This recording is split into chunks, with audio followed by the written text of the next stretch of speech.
Hello and welcome to another episode of Buy or Backlog, a new series that is strictly pretty much based on my normal reviews, except we're going to slim down our decision to a simple buy or backlog.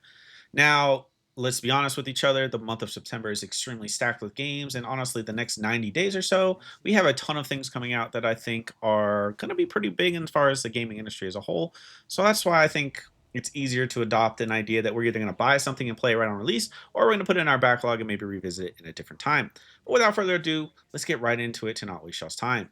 This, of course, is Metal Gear Solid 3, the remake, Snake Eater, a game that, as well as important and as historically significant in the gaming industry as anything else released in the past 25 years. Now, I will go on a limb here and say, just for the sake of this review and kind of transparency, that I never played the original Metal Gear Solid 3, so all my thoughts and opinions on this game are strictly based on this remake and without any nostalgia attached to it. But without further ado, let's get right into it again. So, right off the bat, you are playing as Snake in a mission very similar to the way that the usual Metal Gear Solid formula goes. You're more or less playing a glorified war game simulator while playing as a younger version of Snake in his early years of his career. Now, during this mission, where it starts off as something simple. You're just going to this remote forest to try to capture this Russian scientist. In typical spy fashion, the game and kind of the story gets out of control super quickly. You meet a ton of exciting characters and kind of people that make the Metal Gear series so unique because I mean, I'll admit I've played Metal Gear Solid 5, I've played Metal Gear Solid 4. I've played the kind of games that Kojima makes, and this game is very much in the same league of big characters, big piece moments, and a lot of things to do in a lot of kind of aspects that make it feel very unique. Now, at its core, of course, the story is you more or less trying to save the world from these big Metal Gears, which are these giant kind of robotic, world-ending nuclear weapons in a way. If you haven't played Metal Gear Solid at all, you probably don't know what the heck I'm talking about, but most of y'all that come to this review and are probably looking probably know exactly what I'm talking about. This game's story is a one-to-one copy of the original, so that's why in the sake of kind of being transparent, I included that I hadn't played the original game, but I will say it does hit just as hard as I imagined it did back in 2003 when this game originally came out, or 2005, somewhere around that era. I know this game came out 20 plus years ago, and I'm very pleasantly surprised to say that the game story does still hold up in a very kind of cheeky fashion that feels like something that though it feels like something that is pulled from like a 1980s action kind of spy thriller, and it has all the tropes and like your scantily clad helper and like your badass kind of main character that can kind of get through any situation. I still think at the same time it does a really good job at presenting a solid spy thriller and more or less feels like something that I think a lot of people will enjoy that are into kind of like the Hitman series and the Metal Gear Solid series as a whole. Now, like I said, as someone who hasn't played Metal Gear Solid 3 and never played the original, I enjoyed myself a fair bit in this game. I will say the only thing that really turned me off, which was kind of like the boss fights in a way. I get that they're meant to each have these very unique quirks and kind of things that make them stand out amongst just the rabble of soldiers and other human enemies you fight. But I think some of the mechanics probably could have done with of sort of updating just to make themselves, well, I don't know, kind of function better in the 2025 year, where we're kind of seeing games kind of break the envelope a bit. But on the same note, I still think it does what it's supposed to in a very simple way. You have the choice to be as quiet as possible or as loud as possible throughout the entire story, and you can more or less approach most of these missions, which includes you sneaking around a forest, leaking through military bases, fighting these big, larger than life characters. You can pretty much approach every fight and every situation as you want. And I really do think by reading off what people said about the original game, that that is what's going to keep a lot of people invested and kind of bring people towards this remake. And I think they did a great job on that aspect.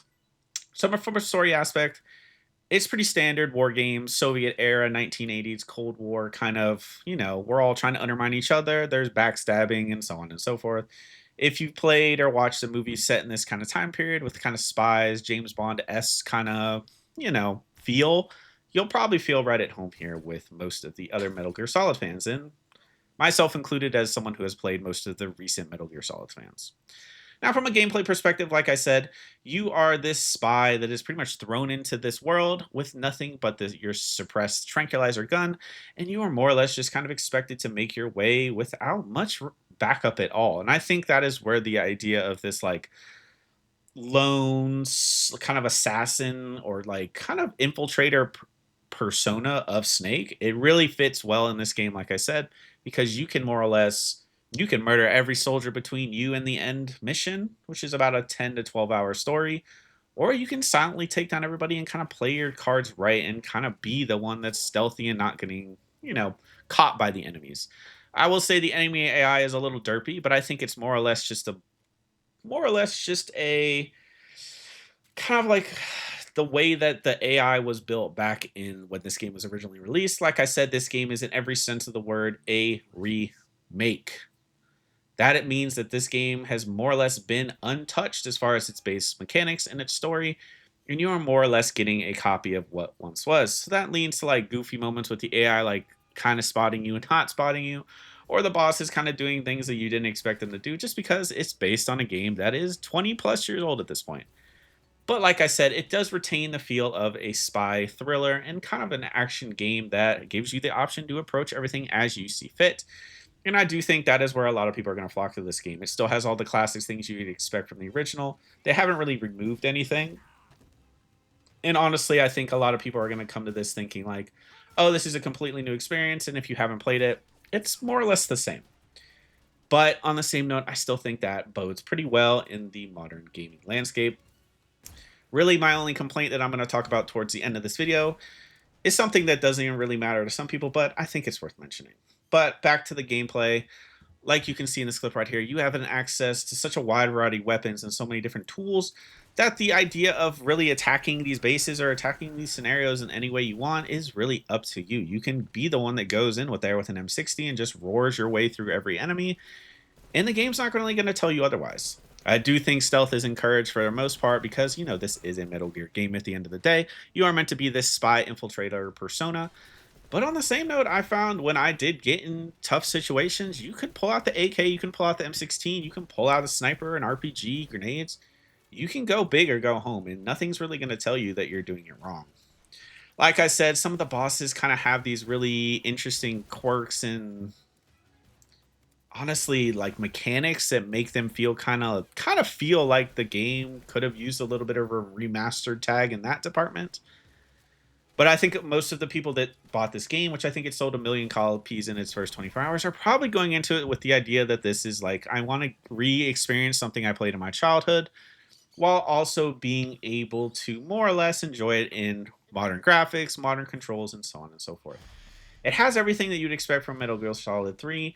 I think it's a damn near perfect remake. If honestly, it's not the same groundbreaking as the RE4 remake or as like different as Silent Hill 2, but I think they kept the essence of the original game in such a way that feels great and still keeps it so it's still very very accurate and very gives honor to the original. My only complaint with this game, which I think is going to draw my decision of buy or backlog, is the fact that this is a $70 game. Now, I am one of those people that doesn't believe that a game more or less re-release should be 70 bucks. So while I think this game is a clear buy for anyone who's fans of the original and who has kind of been invested in the Kojima lore and kind of Metal Gear Solid universe as a whole, you're going to love it. That 70 bucks to you to relive your childhood is probably going to be great.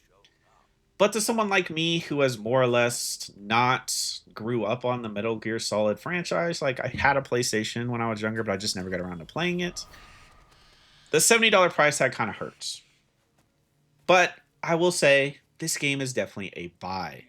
The little asterisk that I would put next to buy is simply because I think $70 is kind of expensive.